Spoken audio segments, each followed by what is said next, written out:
সুপ্রিয় দর্শকবিন্দু, উদ্যোক্তা ভাইরা সবার প্রতি রইল সালাম, আসসালামু আলাইকুম। আজ আমরা এমন একজন উদ্যোক্তার জমিতে এসেছি, আপনারা দেখতে পাচ্ছেন। উনি হলেন আমরা একটু পরিচয় হই যে উনি হলেন এই গোটগাড়ি বাজারে অর্থাৎ প্রসাদপুরের মান্দা থানার প্রসাদপুর বাজারের গোটগাড়ি একটা গ্রাম। এই গ্রামের আমাদের খুব প্রিয় একটা ভাই, ওনার নাম হলো রাব্বি ভাই। আপনারা পরিচয় হন, ইনি হলেন রাব্বি ভাই। রাব্বি ভাই কেমন আছেন আপনি? আলহামদুলিল্লাহ, আপনি কেমন আছেন? আছি আলহামদুলিল্লাহ। তো রাব্বি ভাই কিন্তু মানে একটা কলেজে সময় দিচ্ছেন, কলেজে আছেন।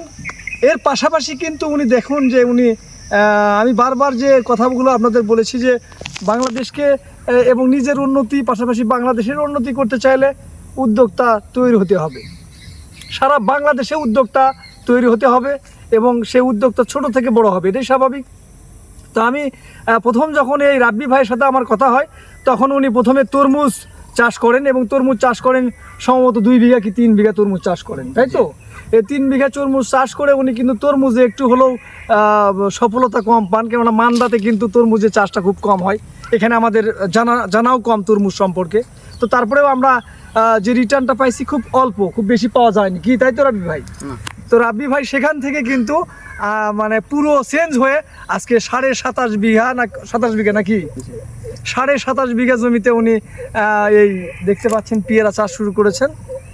কিছু প্রশ্ন আমরা এই উদ্যোক্তার কাছে করব এবং এই কৃষি ব্যবসা সম্পর্কে, অর্থাৎ উদ্যোক্তা হতে হলে যে পরিশ্রম এবং যে প্রচেষ্টা এবং যে সফলতা উনি পেয়েছেন, এই সফলতার পিছনে কিন্তু অনেক কাহিনী আছে। সফলতা একবারে আসে না, বিভিন্ন সমস্যার পরেই কিন্তু সফলতায় আসা যায়। তা আজকে আমরা একটু তার কাছ থেকে জানবো, এই রাব্বি ভাইয়ের কাছ থেকে, উদ্যোক্তার কাছ থেকে আমরা জানবো যে উনি যে এই যে উদ্যোক্তা হইলেন, এই উদ্যোক্তা হওয়ার পিছনের যে গল্পগুলো আমরা জানবো। রাব্বি ভাই যদি একটু আমাদেরকে বলেন যে আপনি যে এই যে ইয়েটা শুরু করলেন, তরমুজ থেকে আইসে ডাইভার্ট হয়ে আইসে আপনি পেয়ারা চাষ শুরু করলেন। পেয়ারা এখন কত বিঘা আপনি চাষ করতেছেন? আমার প্রায় 27.5 বিঘা পেয়ারা আছে। 27.5 বিঘা পেয়ারা। আমি দেখলাম এখানে যে এটা এই প্লটটা কতটুকু, এই যে প্লটটা 5 বিঘা। কয় বিঘা? 5 বিঘা। এটা হলো আমরা দেখতে পাচ্ছেন যে প্লটটা দেখতে পাচ্ছেন, এটা 5 বিঘার একটা প্লট, 5 বিঘা। এবং আমরা আরেকটা দেখে আসলাম, আর পাশে দেখে আসলাম, ওটা হলো 7.5 বিঘা। ওটাও আপনাদেরকে একটু দেখাবো, নিয়ে যে দেখাবো আপনাদের। তো উনি আমাদের রাব্বি ভাই যে এই পেয়ারা চাষ করেছেন, পেয়ারা চাষ সম্পর্কে যদি আপনি আমাদেরকে কিছু বলেন, যারা উদ্যোক্তা সারা বাংলাদেশ থেকে যায় ভিডিও যারা দেখছে, যে আপনি কি প্রথমেই কি 27.5 বিঘা শুরু করছেন, না প্রথমে কয় বিঘা দিয়ে শুরু করছেন, এটা যদি বলেন। আমি প্রথমে 5 বিঘা দিয়ে স্টার্ট করি, তারপরে আস্তে আস্তে পর্যায়ক্রমে বৃদ্ধি হয় আর কি। পর্যায়ক্রমে এখন 27.5 বিঘা, তাই তো?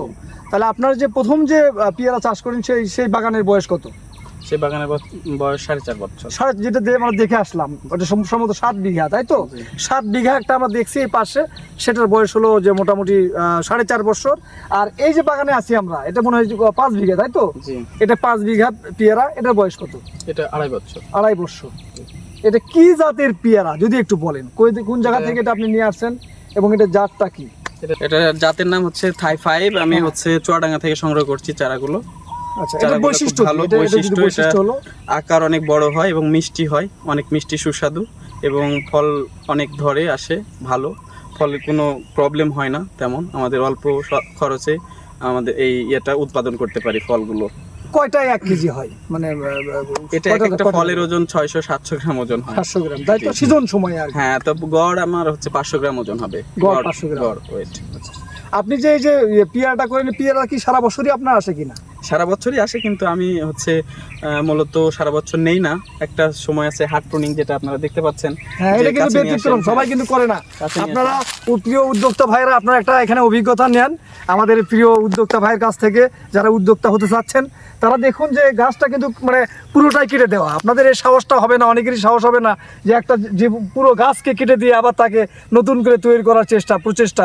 এতে লাভ কি আমরা একটু জানি, যদি বলেন রাব্বি ভাই। এটা মনে করেন যে সারা বছর যদি ফল নিয়ে এই গাছটা অনেক হয়ে যাবে, নষ্ট হয়ে যাবে, গাছের ক্ষমতা কমে যাবে, হ্যাঁ, আয়ু মেয়াদকাল কমে যাবে। তো আমরা একটা সময় পুরো সিজনটাই হচ্ছে কেটে দিব এবং হাট প্রুনিং এর মাধ্যমে আমরা নতুন কুশি এবং নতুন ডালপালা গজাবে, এতে গাছটা আবার নতুন হয়ে আসবে। এটা আমরা বছরের বৈশাখ মাসের প্রথম সপ্তাহ থেকে লাস্ট পর্যন্ত আমরা হাট প্রুনিং বলা হয়। হাট প্রুনিং কোন সময় করেন বললেন? বৈশাখ মাসের প্রথম সপ্তাহ থেকে বৈশাখের শুরু। প্রথম থেকে এই পদ্ধতিটা উনি শুরু করছেন আর কি। উনি যেটা করছেন এটা যে এই না যে উনি করছেন আপনাদেরই করতে হবে তা না। আপনারা দেখুন, যদি ওনার এটা জিনিসটা ভালো লাগে আপনার দুইটা কাজ করে দেখুন যে সেখানে সফলতা আসে কিনা। উনি যেটা করছে যে উনি এই যে দেখুন প্রতিটা গাছের এরকম ডগাটা কেটে দিয়ে নতুন করে আবার গাছটা একদম পুরো একটা নতুন একটা আঙ্গিকে উনি নিয়ে আসছেন। তা আপনারা দেখতে পাচ্ছেন যে উনি কিন্তু প্রতিটা গাছে কিন্তু মাঠের প্রতিটা গাছে কেটে দেওয়া, প্রতিটা গাছই কেটে দেওয়া। এবং আপনি এটা দেখেন আর কিন্তু কথা বলেন, আমি একটা কথা হ্যাঁ এটা কিন্তু আপনারা ঠিক আর 1 মাস পর বা 2 মাস পর কিন্তু আর বুঝতে পারবেন না যে এখানে কেটে দেওয়া আছে গাছ। আবার নতুন আঙ্গিকে গাছগুলো সুন্দর হবে। কি আপনারা দেখুন এখানে কিছু ফলও আছে। রাব্বি ভাইয়ের কাছ থেকে আমরা বিভিন্ন জিনিস জানলাম। আর একটা বিষয় জানবো আপনার কাছে রাব্বি ভাই, যে আপনি যে এখানে যে বিভিন্ন পণ্য ব্যবহার করেন, যেমন অটোক্রপ কেয়ারের পণ্য আপনি বলেছেন, কত % ব্যবহার হয় এখানে অটোক্রপ কেয়ারের পণ্য? 80% ব্যবহার করি। 80% পণ্যই কিন্তু অটোক্রপ কেয়ারে ব্যবহার করেন। তো কি পণ্য আপনি ব্যবহার করেন অটোক্রপ কেয়ারে? আমি মাকড়ের জন্য সানমেকটিন এবং হচ্ছে জাপ পোকার জন্য ইমিটাপ এবং ছত্রাকনাশক হচ্ছে আপনার নাভারা, তারপরে ক্যাপডিওটপ দেখলাম আপনার ক্যাপডিওটপ আছে। এছাড়াও কপার অক্সিক্লোরাইড ব্যবহার করা হয়, যেটা ব্লিটক্স। এছাড়াও মনে করেন যে সলুবর বোরন ইউজ করা হয় স্প্রের জন্য। বোরন ব্যবহার করলে পেয়ারার হচ্ছে চেহারাটা অনেক ভালো হয়, সুন্দর হয় দেখতে, ফলের আকার আকৃতি সমান হয়, গোল হয়। আচ্ছা, মাটিতে কি ব্যবহার করছেন অটোক্রপ কেয়ারের? মাটিতে কোমোলাস ব্যবহার করা আছে, হ্যাঁ কোমোলাস ব্যবহার করা আছে, হ্যাঁ বোরনও দেওয়া আছে, জিপ দেওয়া আছে। জি, থ্যাংক ইউ। জিঙ্ক সার দেওয়া আছে। থ্যাংক ইউ রাব্বি ভাই। এখানে হলো কি যে আপনারা দেখতে পাচ্ছেন যে এখানে অটোক্রপ কেয়ারের সিংহভাগ পণ্য ব্যবহার হয়। তো পণ্য বড় ব্যবহার হয়। তো উদ্যোক্তার যারা হতে চাচ্ছেন তাদের বিষয়ে কথা হলো যে পণ্য যেটাই কিনেন সেটা হলো আপনাকে ভালো প্রোডাক্ট কিনতে হবে। যেটা ভাই করেন যে সেরা পণ্য কোনটা সেটা উনি ওনার বাগানে, যেহেতু নিজের বাগান, উনি নিজে লাভ করার জন্য এটা করেছেন। এবং আপনারা অবাক হবেন যে ওনার লাভের কথা কিন্তু উনি এখনও বলেনি যে এখান থেকে কী রিটার্ন আসছে। তো রিটার্নের আমরা সে কথাটাও শুনবো এবং পাশাপাশি আমরা একটু তার পেয়ারাটা দেখি এবং খাই নাকি। 2-1টা পেয়ারা তো খেতে হবে। পেয়ারা বাগানে আসছি আর পেয়ারা না খেলে হবে? দেখি পেয়ারাটা কেমন, খাওয়া যাবে তো নাকি?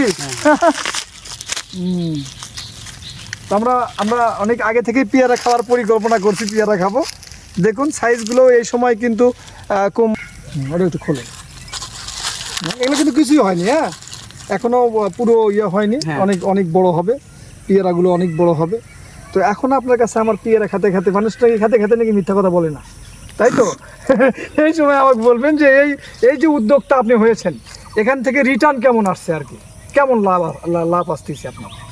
আলহামদুলিল্লাহ ভালো, খারাপ না, কিন্তু এক্স্যাক্টলি আমি তো বলতে পারবো না যে আসলে বিভিন্নভাবে আর্ন করা হয় এবং ব্যবহার করা হয়, এগুলোতে এক্স্যাক্টলি হচ্ছে হিসাব নেই। তবে ভালো একটা ধরেন ভালো চাকরি যে করে তার চাইতে ডাবল ইনশাল্লাহ। আলহামদুলিল্লাহ ইনশাল্লাহ। যাক, আমি এই জন্যই বলেছি যে একটা ভিডিও আমি দেখলাম যে সেখানে বলছে যে ভাই চাকরির পিছনে দৌড়াদৌড়ি না করে আপনি নিজের পিছনে নিজে দৌড়ান, তাহলে দেখবেন যে অনেক ভালো করবেন আপনি। হ্যাঁ, তো সেটা বড় কথা না যে চাকরি যে করবে সে চাকরি করবে, যে উদ্যোক্তা হবে সে উদ্যোক্তা হবে।